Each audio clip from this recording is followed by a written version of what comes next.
Imagine a world where cyber threats can be tracked, understood, and even stopped before they happen. This is exactly what the cybersecurity chain helps us achieve. It is a powerful concept in cybersecurity, and understanding it can make a huge difference in defending against modern attacks. So let's explore its stages together in a simple and practical way.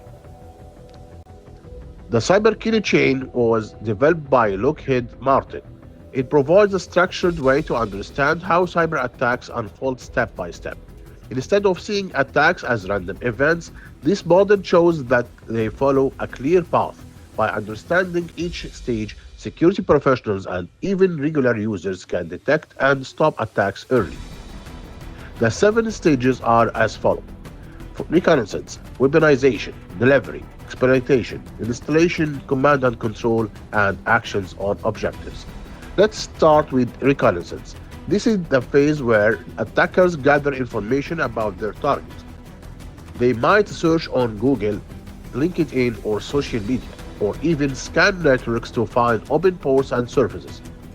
Think of it like a thief observing a house, checking when the lights are on, and looking for weak entry points. The more information they collect, the easier the attack becomes. Next comes weaponization. In this stage, attackers create their malicious payload. They could be a malware combined with an exploit that targets a specific vulnerability. It is like crafting a special key designed to open a specific lock. This step happens behind the scenes, and the victim usually has no visibility into it. After that, we have delivery. This is when the attacker sends the malicious payload to the victim. Common methods include phishing emails, malicious links, or infected attachments. For example, you might receive an email that looks legitimate asking you to click a link or download a file. Once you interact with it, the attack begins. Now we move to exploitation. This is the moment when the vulnerability is triggered. The malware takes advantage of weakness in the system or application. It is similar to someone finding an unlocked window and using it to get inside.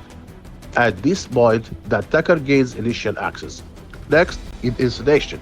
Here is the malware installs itself on the system and creates resistance. This means it ensures that it can stay on the system even after a reboot. Think of it like planting a hidden device inside a house that keeps sending information back to you, the attacker. Following this is command and control, also known as C2. At this stage, the attacker establishes communication with the infected system. They can now send commands remotely, control the system, and expand their access. It is like someone having the control from a distance. Finally, we have actions on objectives. This is where the attacker achieves their goal. That could be stealing sensitive data, disrupting services, or deploying ransomware.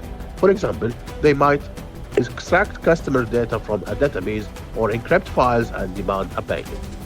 Let's connect all of this with a simple real-world scenario.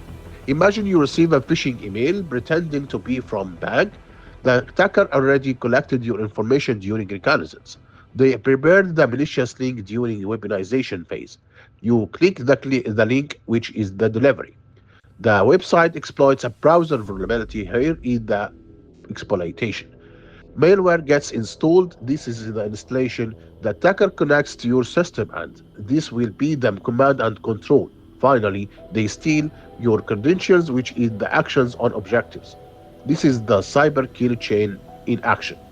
Understanding these stages helps you defend yourself more effectively. You can detect attacks earlier and break the chain before it reaches the final stage. Simple actions like verifying emails, avoiding suspicious links, and keeping your software updated can make a big difference. In summary, the cybersecurity chain is essential knowledge in cybersecurity. It transforms complex attacks into understandable steps and gives you the power to recognize threats before they cause damage. If you are interested in cybersecurity and want to learn more about penetration testing, network security, and SOC analysis, join Information Security Tutorials.